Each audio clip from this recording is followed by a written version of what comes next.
Have you been on TikTok lately? China TikTok? China TikTok. I've been following this story. I already know what you're gonna say. What? The pastor. The pastor guy and his wife. I've seen it. Pastor JP. I've seen a lot of videos on that. I've seen the conspiracy ones. I've seen the news ones. Mm-hmm. All right, go. What's your first thought about it? I hate him. You're not allowed to say that. Know, You're supposed to love your brothers. I'm joking. No, you're not. I think he needs Jesus. Okay, so I mean, okay, I'll give you my first random few thoughts. No, in particular order. One of the things I thought is it sucks that I know that people watch those videos that aren't Christians or whatever, or aren't involved in church at all or anything like that, and they're like, "Dang, look at these people are nuts," and they're not wrong. They're not wrong. It's absolutely terrible example of everything Jesus, like 100%. And then obviously, like, then I've also thought, not for this guy, but I think about it personally. Like online, sometimes people will make random comments on the sermons that I post or sermon clips, and they like kill me in the comments. And I'm like, you're just looking at 30 seconds of a 40-minute message. Man, You know what I mean? And so I know that that's part of it too. True. And the messages that they're like cutting clips from, right? So it's I get that part too. But then the other part of it is like, man, it just shows you the depths of like terrible leadership in a church. You know what I'm saying? Because if I knew like anybody, I use you an example, but I know this isn't you. But what I'm saying, if I knew any hand of like your life, because we're friends and like whatever, and I knew you had these issues or whatever, like you ain't coming on a staff at a church. I'm sorry, love you, but like no. I think that's when that tends to happen or develop when you are in a system where you're not checked or you've never really been pastored. Yeah. And that you just turn into a monster in a way. Okay, so this brings up another thing, because this is a question I get a lot. And I'll probably, like, depending on the religious people or the people who aren't religious. What's the word? One thing that I saw a lot in the comments on one of these videos about that was like, all right, so she really did end her own life, right? This girl. Well, did she go to heaven? That's the question. It's a huge debate. Yeah. To me, it's not a huge debate, though. I have, like, personal experience with it in the sense of my grandmother, she ended her own life. Yep. I never met her. I don't know anything. I don't know the details. My mom has been very gracious in her like legacy that she shares about my grandmother. But it also had a really tough life, right? But specifically talking about this girl in this TikTok situation, that sounds bad. I'm not bringing her life down to TikTok. Yeah. But what I'm saying is, if you had to ask me based on, and this is crazy because how can I make a judgment, on a person based off of a couple of 1-minute videos that you see? But it seems as though she really did know Jesus and she loved Jesus. And God is gracious. And I do believe that someone can be a Christian and have weakness and have a moment of weakness to where they do in their own life, and they can still go to heaven. Absolutely. There's no unforgivable sin that. You know what I mean? Yeah, I'll back you with that. And obviously, it's the same thing. You could flip it and say, like what people say, well, if you're a Christian and you kill somebody, well, then can you still go to heaven? Well, like the question isn't that. The question is, like, were they really a Christian, right? And so that can be applicable to this situation too. But what I'm saying is, in this specific situation with this girl and just seeing the plethora of information that's come out about her life, she was troubled. This is limited information. But I would say, just based on what I've seen, and bueno, I was about to say, how good is it that I'm not the judge, that God is, right? But just if I had to make a decision or like give an opinion, I would say, man, it seems like she really did love Jesus and know Jesus. She just dealt with a lot of things, like dealt with a lot of mental health stuff. Maybe it was things from her childhood. Maybe it was things from the situation that's coming out about the husband and all those things. And man, like that's the depths of God's grace, man. Like I do believe. Like, clip this if you want, like, controversial statement. I don't think it's even controversial. I know that there are people that love Jesus, follow Jesus, and they deal with a lot of stuff. And it's heavy.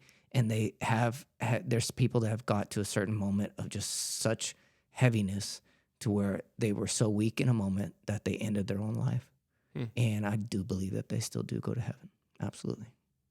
So if you disagree with me, email me. At Josue. Josue G at safeplace. But I've been watching a whole ton of different TikToks and stories and people stitching in with all kinds of stuff.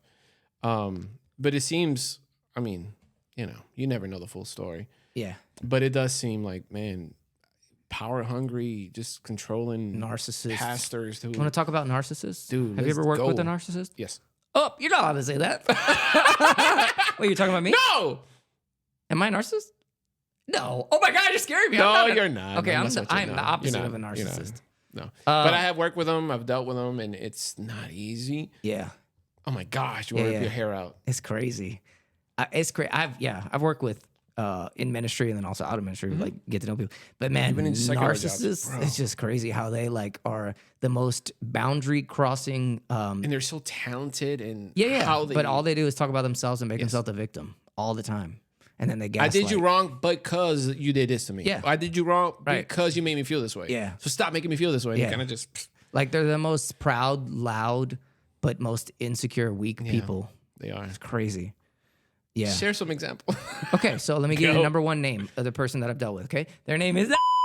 I love that button. It's my favorite. Okay, but no, I see it all the time. Oh my God. Really? Yeah. And so those are the people, I think we've said it before, even now that we've done a few of these, but they're the ones that take disagreement as disrespect, like right away. So I take disagreement as, I take it as the opposite. I take it as respect. I think I take it as like, oh, cool. Like we actually are on a level where like we getting to know each other. Because if you disagree with me, that means like you feel comfortable to disagree with me. That's great. Otherwise, you'll be behind my back. Exactly. Which most I prefer that. I prefer telling most to my people face, do the behind the back thing. But yeah, narcissist is like, man, like just crazy to make themselves out to be the victim all the time. And they're the ones that create the environment. It's just crazy. Yeah. I've dealt with a lot of that. And it's sad, but It's helped me grow though, in a way, dealing and confronting and putting up boundaries and saying, you ain't talking to me like that, man. Like we're not doing that. Yep. And I know you've dealt with that too. Yeah. I've had those very words had to come out of my mouth multiple times in ministry. So I'm dealing with someone, I'm like, sorry, like in love, I tell you, don't talk to me like that. Yeah. Like that's not okay. Kiss these hands. Because you know what the real thing is? It's not like I don't even take it personally. You know what? One of the things that comes to my mind in those situations, and this could be anything, not just in ministry, but like I say, don't talk to me like that, because I know if you're talking to me like that, then you talk to other people like that. And there's probably a lot of other people that don't feel comfortable enough to check you. And they'll just sit there but you know and what? take it. I'm going to do it for other people too. Like, no, that's not okay. Yeah. You know what I'm saying? Like, that's not a bad thing. That's Why a do you good think sin? Sin, but why do you think you see that a lot in pastors and leaders? Man, there's so many reasons. I could give you a million. I'll give you one. Let's go. I think that a lot of churches get to the point where they know that if they are confronting in a biblical way, it'll offend people. And so that'll affect the bottom line of tithes. I mean, just straight up. Straight up. Right? Okay, and so that general like atmosphere extends into the daily workings of the church. And so people don't confront each other. Right? They don't say anything. They don't offend, whatever. But then they just have these meetings after the meetings behind your back. They all have these long text threads of like how terrible this person is, and then they're like, "Hey, how you doing, brother?" Right? And all that does is just facilitate, and it makes a narcissist go like, "Oh, Key, man, here I know what I could do here. I'm gonna run." Because they can work the system so well. Oh, I could work the system easy. Yeah, that happens all the time. That is dangerous. Yeah, let me show you a picture. If you're watching, look at this picture that's on the screen right now. It's my favorite narcissist. Somebody's like, "Oh, what's the YouTube link?" Yeah. I mean, we got to help our people educate themselves. And I feel like, at least for the Spanish community, like we just look at narcissism like, oh, he's just got a strong character. It's just, that's how his daddy was. That's how the grandpa was. And I don't know. It sounds stupid to say, but I feel like it's our mission to kind of like call them out in a loving way. And like, I'm looking out for you, bro. Like, yeah, you want to like, okay, here, I'll give you an example. So like, not to give all the details away, but there's been times where like I've had to meet with couples and like talking like people who they don't speak English, like they're recién llegados, like they just got here to this country. And, you know, to their credit, they're trying to get involved. They're trying to meet Jesus. They're trying to know him. They're coming to church, whatever. It might be just one or other, meaning like one person in the relationship is trying to do that. And they're like pulling the other one along. But I've had like meetings with couples where I sit down and like the dude will be talking and he'll be saying things to where like he thinks it's obvious the way he's saying them. He thinks it's okay to say them. And I got to be in the moment. This little gringo guy has to be like, excuse me, senor. Con permiso. That's not right. You can't talk to people like that. You're wrong. Yeah. Mm-hmm. And then they take out the belt and beat me. But you know what I'm saying? Like, for real. That happens a lot. It happens a lot. But in every culture, you know what I'm saying? Yeah, no, just for sure. different. But yeah, it does happen a lot for sure. Yeah, narcissism. It's a real thing. I was watching this movie with my kids, and it was like a bull. What do you call them? Matadors. Yeah, bullfighting. Bullfighting. Mm-hmm. And like the culture, in that culture, like the grandma would always say, in our family, we don't apologize. Like, we don't apologize. Mm-hmm. And that stuck with me. My daughter was like, people do that? I'm like, yeah, people do that. Mm-hmm. They'll justify themselves. Mm-hmm. They're narcissists. Yep. Man, I'm a Gomez. Like, Gomez don't apologize. Mm-hmm. And there's literally families right now that feel this exact same way. You know, it's one thing that fuels that type of environment. And this, I mean, Spanish culture, obviously, but I think, any culture can do it. Maybe it's more prevalent in Spanish culture. I don't know. But is the whole, like whatever happens in the family stays in the family, right? So, like, a narcissist who, like, they know they're narcissists. They love knowing they have this whole field of people who are tied to them through family relationships, through love and genuine finances, everything. Everything's connected. So you can't just up and leave. And, like, I can treat you however I want to treat you. I know you ain't going to tell nobody. Deal with it. You ain't going to tell nobody. Deal with it. Like, it's my world. That is the worst thing you can do with a narcissist, because then they feel so powerful.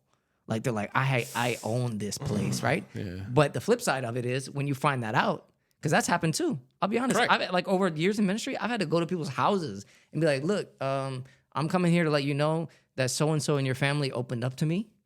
Ooh. And you don't even know me that well, but I'm going to tell you, like, I'm here as a help and a voice from the outside, and I'm coming in to tell you that you're wrong. And it's like, I'm cutting through, like, generations of, like, just crazy narcissism that's lasted for years. It is a deep, deep thing. And they'll go to the grave with that. Oh, absolutely. And they're good at it. That's what I'm saying is, like, I've met some that are, they would never accept it, man. Yeah. There's been times where I'm like, you said this? Like, I'm just repeating your words. Like, shouldn't this affect you? Like, damn, I really said that? Yeah. But they take it like, yeah, that's right. Mm-hmm. That's right. Right. I did. That's how it's supposed to be. And it's like my way, the highway. Yeah. Everyone's wrong. I'm never wrong. Yeah. And that's in ministry. I've encountered that not as much as you, but I've encountered it a few times. Yeah, for sure. And man, I love them. Yeah.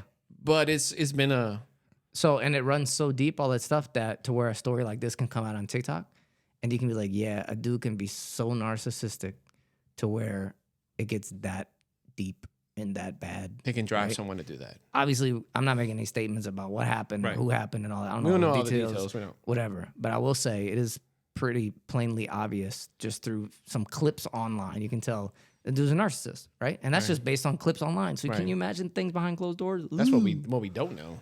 That's scary. And take this as an example. There's a lot of people like that. A lot of people around us like that. And man, again, not to like repeat, but like that's why church is amazing. That's why you need church. Like in the sense of like you need real church. I'm not talking about like the cookie cutter version, right? Like where you just show up and sit down and whatever. I'm talking about like you become part of a family. Like that's what you get into the nitty gritty of like real life stuff like that. And I feel like everyone has a potential to become a narcissist.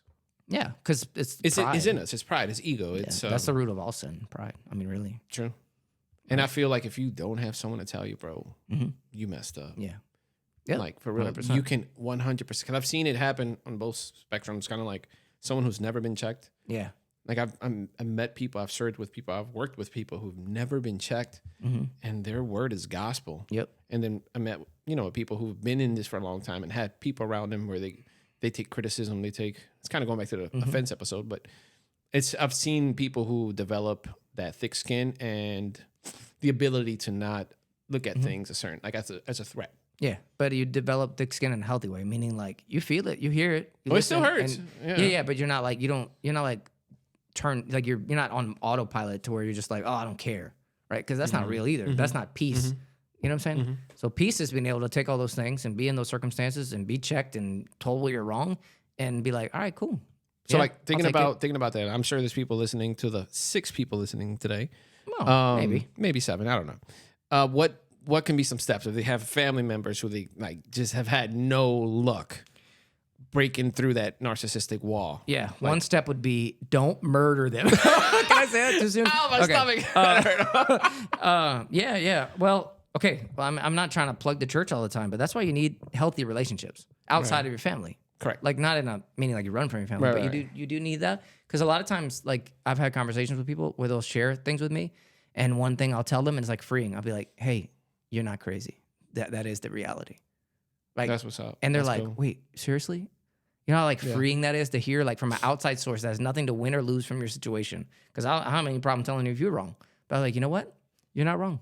Just that validation of like you're not wrong. You need that. That's good. But that validation can turn into pride too, to be like, yeah, see, I'm right. I'm not talking about that. I'm talking about where you look at them and you go like, dang, that's how deep sin can be rooted in someone's life. And it can be rooted in mine too. So that's one thing. You need people around you that can be like honest. But at the end of the day, that's up to you. Like you're only be as honest as you choose to be, right? In the same way that people respond back to you in honesty. Like it's just the way it is. That's why we talk about the difference between honesty and transparency, right? So like honesty is if I ask you, hey, did you do this? And you're honest and you say, yes, I did, right? It's honesty. Transparency is I come in, I don't even ask you. And you're like, hey, I want to let you know I did this.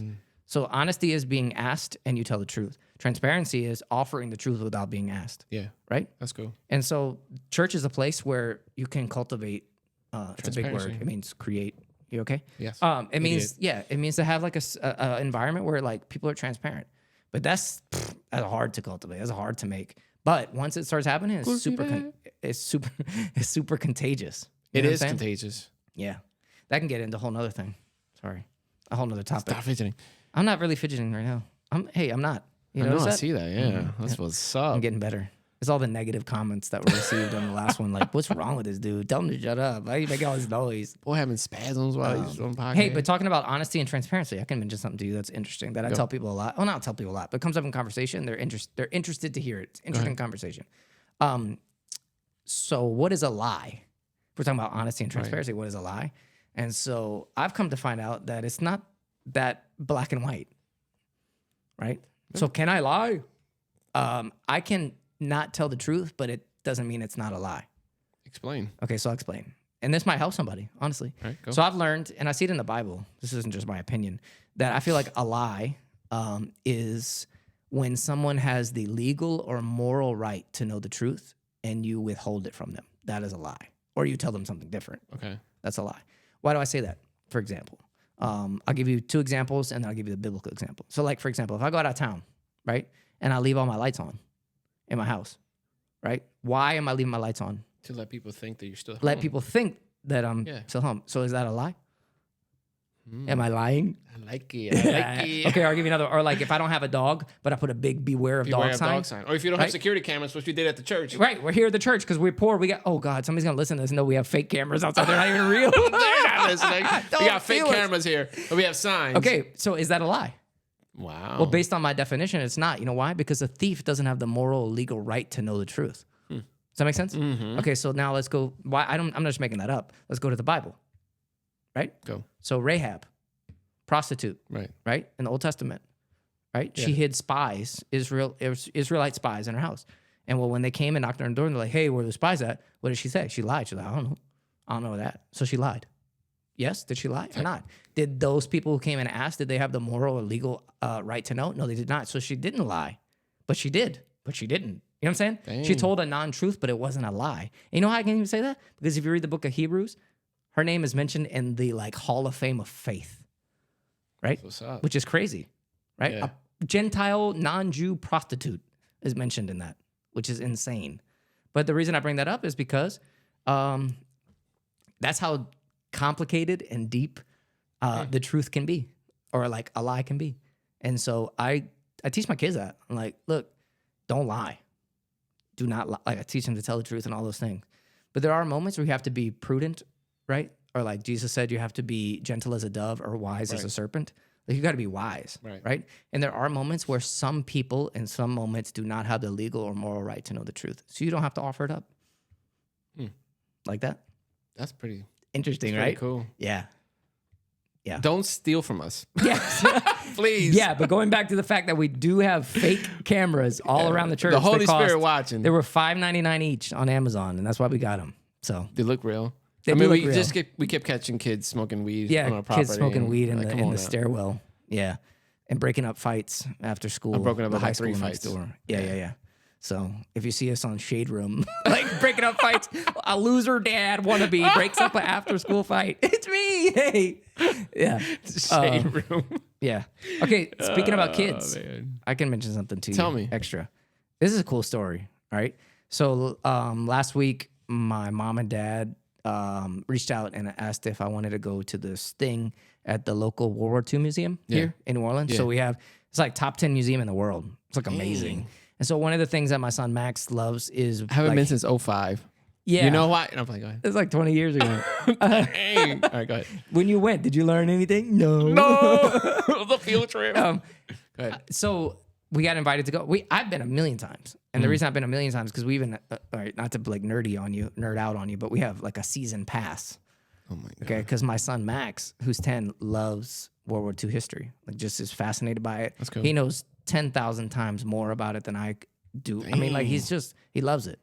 And so I used to bring him, like we go to the museum a lot to the point where my dad was like, here, I got you some season passes so you can go. Anyway, I say all that because last week my mom was like, hey, there's this event going on. Maybe you and Max would like to go. Not knowing really what the event was about in detail at all, we went, right?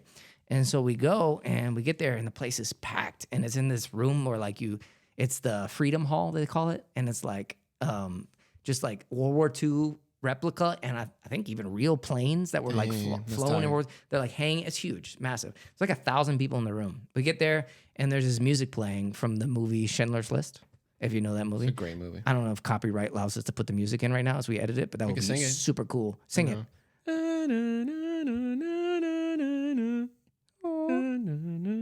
Yeah. Okay, so imagine that music going on. Great song. And there are a line of Jewish people walking in. Like we got there a little late. And so they're walking in and like, I'm like, whoa, this is like intense with the music and everything. And so come to find out we're going, and it was basically like a recognition day of the 6 million victims of the Holocaust during World War II. Yeah. And they had legit like Holocaust survivors there. Like there was a lady who was like 102 years old. Another guy, like it was just heavy, the room. Yeah. And they're like singing in Hebrew.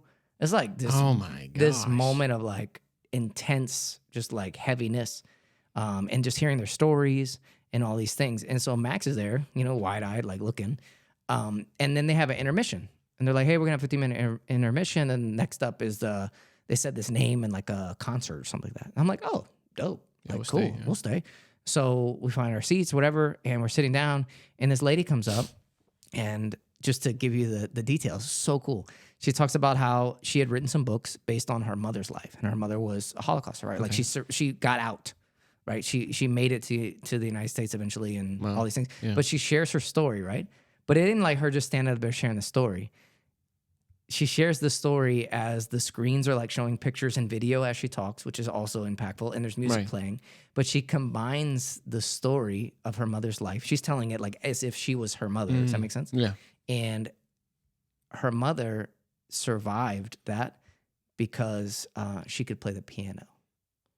Yeah, exactly. So basically, as she's sharing the story, this lady is playing the piano as she's sharing the story. It's really powerful. So like I'm watching and I'm fixed on this, right? And so basically the story goes to where they were from. There was one night where they were all Jewish. Their dad was being beat across the street in the house, like from their house. They could see him from the window. He's getting beat by by some Nazis, the Gestapo, the secret police. Like they're beating him in the street. And he cleans himself up and comes back inside. He's bloody or whatever. He comes inside. And his wife is like, what are you doing? Why are you out so late? And he's like, oh, like I had a chance to go and bet, like gamble. And she's like, gamble? What are you talking about, you gamble? He's like, no, I tried to gamble to win some tickets to some train tickets because they're giving or selling tickets for Jewish children to get on a train to go to England and be saved. And he's like, so I won 3 tickets for our 3 daughters. What? Right? That's why he got all beat up and stuff.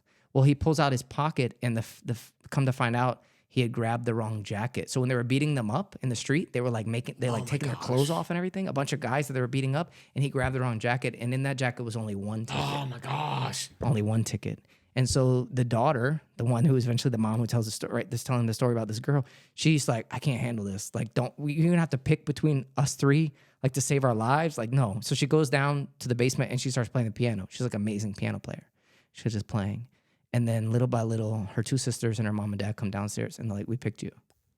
Like, you're going to go. You're going to take this train ticket. And she's like, no, I'm not. I can't do this. They're like, no, you're going to do it because we know some way, somehow, because of this gift that you have to play the piano, you are going to save our family somehow. No pressure. Yeah. No So pressure. she goes on this plane. It's just a whole story, right? This crazy thing. And I mean, it's just a long story, right? So I'll say all that. I could give you all the details, but you should literally like read the book. It was amazing. Drop her name. Her name's Mona something. I'll look it up in a second. Okay. But I'm mentioning all that because she finishes, the story gets even crazier. She eventually saved, she makes it to the United States on a scholarship to play piano, and she finds her two sisters in the United States. Like, not even knowing they would be there. She found them. Her mom and dad didn't make it, but like, it's just this crazy thing. So all that happens, they end, it's like this, everybody's crying. It's just like this impactful moment. And then they make an announcement at the museum and they say, Mona is going to be here at the table signing her book if you'd like to meet her. Max is like, can we go meet her? And I'm like, yeah. My mom's like, Max, you want to go? Like, yeah, let's go. So we go. We'd never heard of anything before. So my dad buys Max the book. Max loves to read, right? So he buys him the book, gives him the book. We're waiting in line.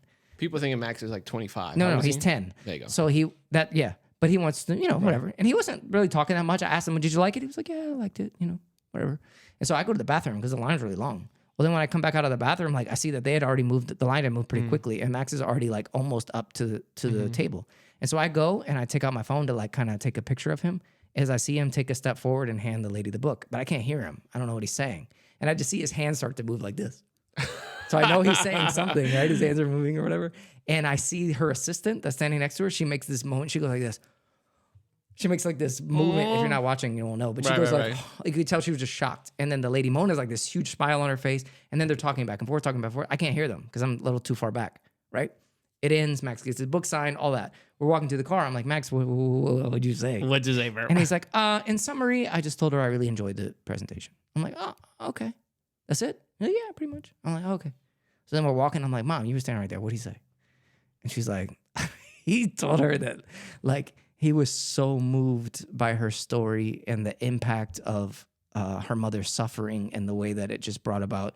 And he just goes on this whole thing. Gosh. And then he also tells her that the way she played the piano was like impactful and wonderful. And it really impacted his life. And he wanted to tell her thank you. Dang. And so then I was like, what? And she said, then the lady was like, how old are you? And where are your parents? Like, this is amazing, right?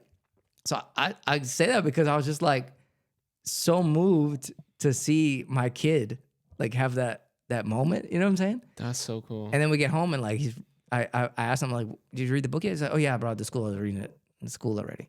But I mentioned that because I was just like so moved by the response of my kid to that moment.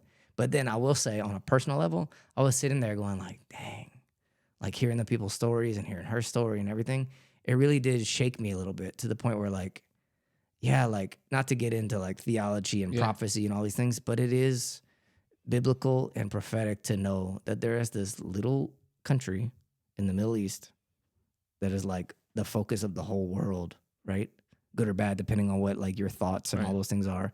And I was just like, man, like, I don't know what's going on. Like, what is God? Something's going down. And I feel like, who knows? People ask me all the time as pastor, are we in the end times? Like, I don't know. I think we're at the end of the end times. I think we're in the end times. But I will say, mention all that, because as a pastor, another question I get, and lately since October 7th of this last year, it's like, hey, you're like, what's your opinion, blah, blah, blah, blah, and all these things. I'll say this. It sucks that life is lost. Doesn't matter what color, race, nationality, who cares? Belief, whatever. It all just terrible. And the root of it all is sin. It always has been. Always and will the be. answer to it all is Jesus. It is. Like that. I know it is. Because if everyone accepted Jesus tomorrow that is involved in this conflict right now, it would all end. Right? Done. It would all end. That's the answer. But I will say, like, it's just heartbreaking to see. Like, I see images from both sides, right? And the only thing that comes to my mind is like, man, come, Lord Jesus, please. Like, this is just, it's tough to see. And I say that because I'm not going to be the one to like, yes, you should be this or you should be that at all. No, like, honestly, I don't know enough I'm ignorant to a lot of things. I can be honest about that. But I will say that my prayer throughout this whole thing is that suffering would end and that people would know Jesus. Like, that's it. And so when people ask me as a pastor, like, hey, how should I think about this? What should I pray about? Whatever, I pray for that. To know Jesus. Pray for people not to suffer and for people to know Jesus. Like, that's the bottom line. Yeah, that kind of went really left from narcissism and TikTok. But think about it, people making these decisions are all narcissists because they got money in mind. So yeah, man, yeah, but it's wild. It's something that, man, well, just hearing these people talk, 6 million victims. That's crazy. It's insane. That's crazy, and just hear them talking and hear them sharing their stories and the tears and everything was just really impactful, for sure.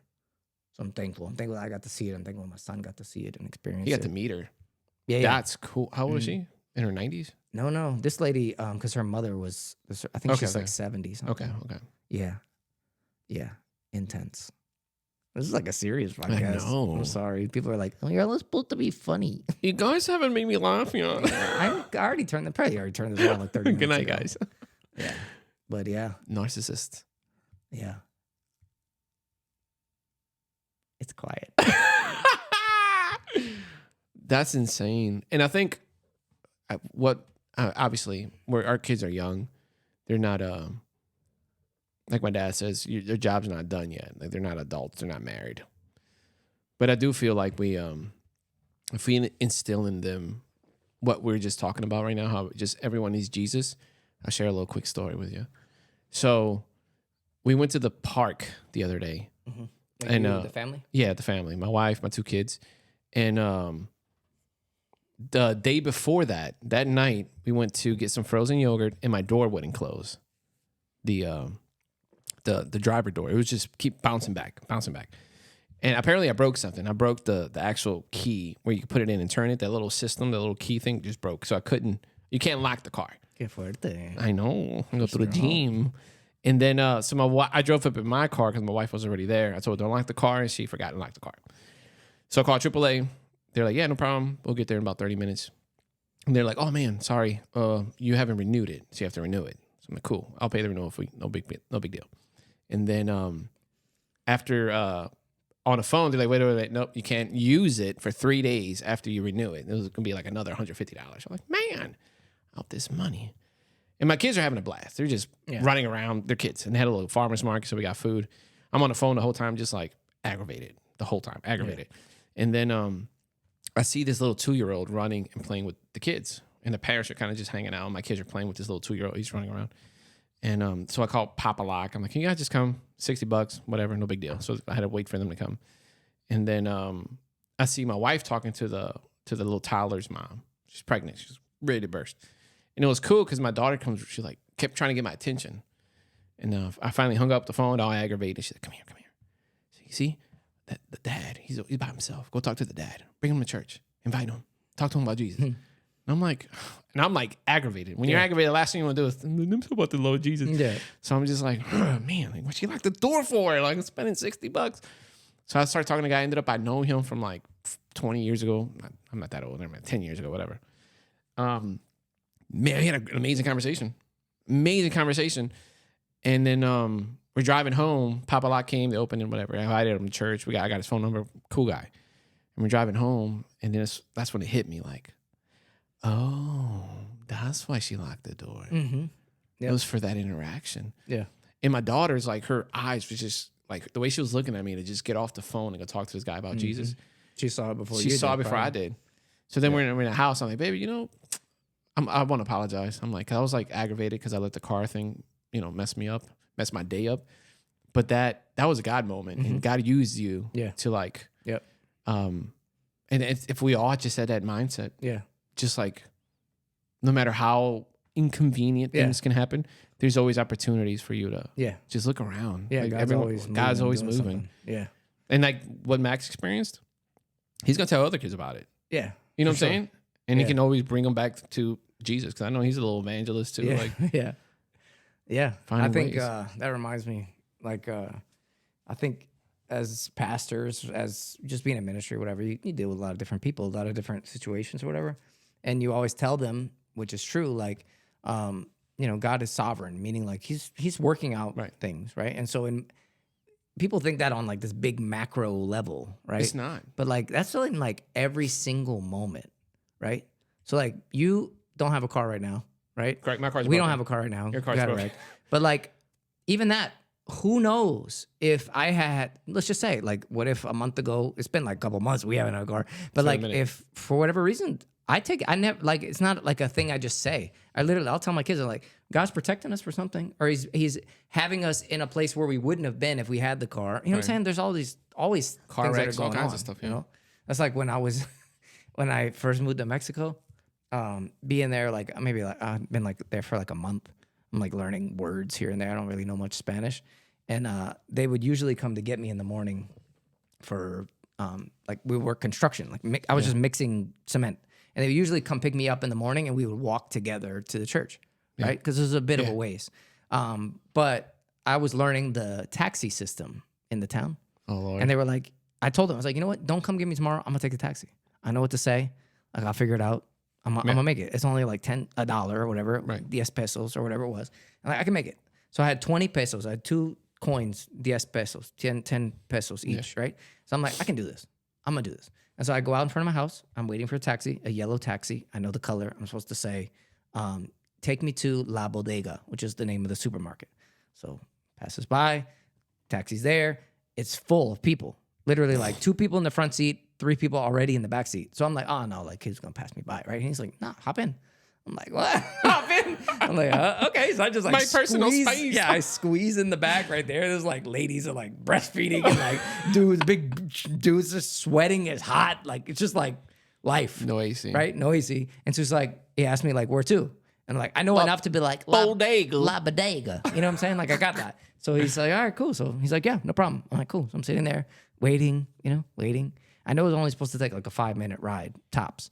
It's been like 5 minutes. I'm like, all right, cool. Maybe he's like bringing these people, they were in first, so he's bringing them where they got to go first. Maybe I'm trying to justify whatever in my mind. 10 minutes go by, 15 minutes go by, 20 minutes go by. And I'm like, senor, La Bodega. He's like, yeah, I got you. La Bodega. Like, I'm going, right? I'm like, okay. I'm like waiting. 30 minutes go by, 35 minutes go by. Jeez, and then all of a sudden we pull up and he's like, all right, we're here. And I'm like looking around like, I don't really recognize where we're at. And he's like, no, La Bodega. And he points to it. And he's like, give me your 10 pesos. I give it to him. And I'm just like, get out of the car. I'm like, whatever. Social anxiety. I freak out. I'm like, okay, I don't want to offend you. I'm sorry. Normal person would be like, I'm at the wrong stop. Sir. But not me, because I write you an email. Yes, right, exactly. So I get out and I'm like, I don't know where I am. And I have 10 pesos left. And I'm like, all right, okay, what am I going to do? I don't have a cell phone. I don't have anything. Lost, right? Literally lost in just some Mexican town. Like I have no idea where I am. And I'm like, all right, Lord, help me, please. So I see another yellow taxi comes by, and you look at the top on the windshield. It'll say the town where they're like, they frequent or whatever. Right. And so I see it says Coloso, which is where I was from. So I'm like, all right, cool. I'm gonna get in that one. I'm gonna say, take me back to Coloso, and from there I can figure it out. Like, as long as I'm close. So I get back in. We're riding. He gets to the spot. He stops. He gets out. He's like, here you go. Give me your 10 pesos. I give it to him, and I'm like, this isn't it. And I'm like, Coloso. And he's like, no, Colosio with the I. Gosh. And so I look at the windshield and there was a little I in there that I didn't notice. And I'm like, oh my God, I'm in a different town. And I literally get out and I'm out of money. I have my backpack like a nerd, like my see-through Grace King public school backpack. You can see everything in it. Got that JanSport. Yellow, right? The JanSport. I got my shampoo, my clothes. Like I don't do much, but I have it all in there because like on Wednesday, it was a Wednesday, we would work and then take shower at church and then just stay for the service. So like everything, my life is in this backpack and I'm walking. I don't have any money and I'm walking. And these 2 dudes come up behind me, and they're like, "Hey, güero, gringo, right? Chile. Like, what are you doing? Where are you going?" And I'm just like, "Oh my God, I'm scared. Like, what do I do?" I'm like walking faster. I take a right, and I'm just walking. They take a right. They're following me, and I'm like, "Dude, this is a dead end, legit dead end street." And I'm like, I don't know what to do right now, and I'm praying the whole time. I'm like, Lord, like help me. And a blue taxi pulls up. And I'm like, oh, nah, I'm not doing this. Like blue taxi, yellow. I know yellow, but not blue, and I don't have any money. And the guy rolls down the window and in English, clear, perfect English. Hey, where are you going? Are you lost? Wow. I mean, like, and I'm like, look at him. I'm like, am I understanding this? And he's like, come on, get in. And I'm like, oh, okay. You think he saw the 2 guys? I don't know. Probably. I don't know. So I get in the car, in the taxi, and we're driving. And he's like, in English. He's talking to me in English. And I'm like, how do you know English? He's like, oh, I used to live in Washington State. What? He's like, but I got deported. He was telling me his whole story about his family. I remember everything. He was telling me about his daughters, all this stuff. Yeah, and he's like, where are you going? And I'm like, I'm going to this church. He's like, what's the name of the church? I told him the name. He's like, oh, I know their church. I got you. Don't worry. Well, I'll take you. And so it was a good, way. So we're driving, we're talking, everything. He tells me the pastor's name, tells me the youth pastor's name. He knows everybody. What? And I'm like, this is amazing. Like, this is perfect. Thank you, God. I'm so happy. So I get there. He pulls up. He's like, all right, cool. You're here. And I'm like, I don't have any money, man. He's like, don't worry about it, man. Like, God bless you. It's okay. I'm like, no, God bless you, man. Like, right? So I get out and he takes off. Cool. I go up the stairs. I was supposed to be there at 6 a.m. in the morning. It's now like 10:30. And like some of the church leaders are up there and they're like in a circle praying for me. Because they're like, they thought I was dead, I was gone, they couldn't find me, right? And I'm like, oh, I'm here. And they all run up and hug, we're all laughing, right? But then they're like, how'd you get here? And so I tell them, and I don't remember, I tell them the guy's name. And I'm like, yeah, he knows you guys. And they're like, we have no idea who that is. We've never heard of him in our life. I'm like, no, he said that you knew about him and like get deported in Washington, his daughter. Like, no clue what you're talking about. And I'm like, was it an angel? I don't know. But what I'm saying is, terrible situation, right? Right. But it wasn't. It wasn't. And I was inconvenienced, right? But because of that inconvenience, it set me up for a moment to be like noticeable of what God is doing. God was doing. And it's a story that happened to me almost 20 years ago. No. Yeah. Dang, it's a long time. We go. But what I'm saying is, it sticks with you. And I can share it. Like, yeah, something as simple as a car key or whatever. Like, so many times people come and they're just like, oh no, like this is the worst situation or this. I'm like, man, like, no, it's not. From this, man. It's not. It's really not. Like, something is happening. If you would just calm down, open your eyes, talk to God about it. Like, really, you could see like it's not that serious. Like, meaning like in a negative way. Right. It's something positive that can be happening. And then that's when people come in and they'll be like, that's right. You know what? Romans 8:28-29 says, God works together all good things for the good for those who love him, right? And been called by blah, blah, blah. And they think that means like good things has to based happen. based on what our you do. No, but based on our definition of good. Does that make sense? Yeah. No. You know what this verse is really talking about? If you read the next verse, 29, it talks about becoming like Jesus, being transformed to the image of his son. So what it means is if you're a Christian, every single thing that happens to you in life, whether you think is good or bad, whatever it is, everything is working towards the good. What's the good? For you to become more like Jesus. The good isn't that you get and win the lottery. Who cares? It might happen. Sure. Who cares? But the good is that you become more like Jesus. So that means every single situation that you encounter in life is actually an opportunity to become more like Jesus. And if it is, and if you see it like that, then it's good. That takes this weight off of you. Yep. Big time. This huge weight off That's you. the quote. I would know. No. Yeah. That's the quote that I say all the time. Like, once you realize that literally everything that happens in this life is designed to make you more like Jesus, it takes away a lot of stress and anxiety. Dude, for real. That's what helped me get through anxiety and like panic attacks and stuff like that. I started to learn like, okay, cool. Everything that is happening to me is designed to make me more like Jesus. And that's good. What's happening to me might not be good At the moment. but the result can be good if I learn to see it that way.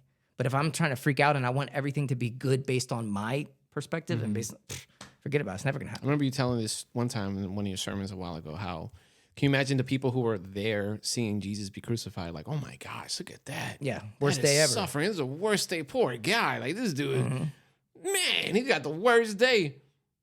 But through that, It was the best it's day. the best day. Yeah.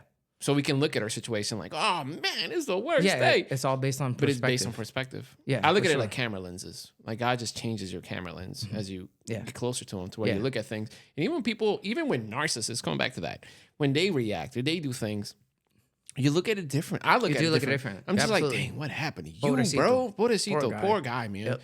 Like, seriously, like, mommy issues, daddy issues, all kind of issues. Like, you were never heard as a child. Yeah. So you got to talk about yourself because no one's ever talked about you. So you got to do it for yourself. And Yeah. you just see layers of just Yeah.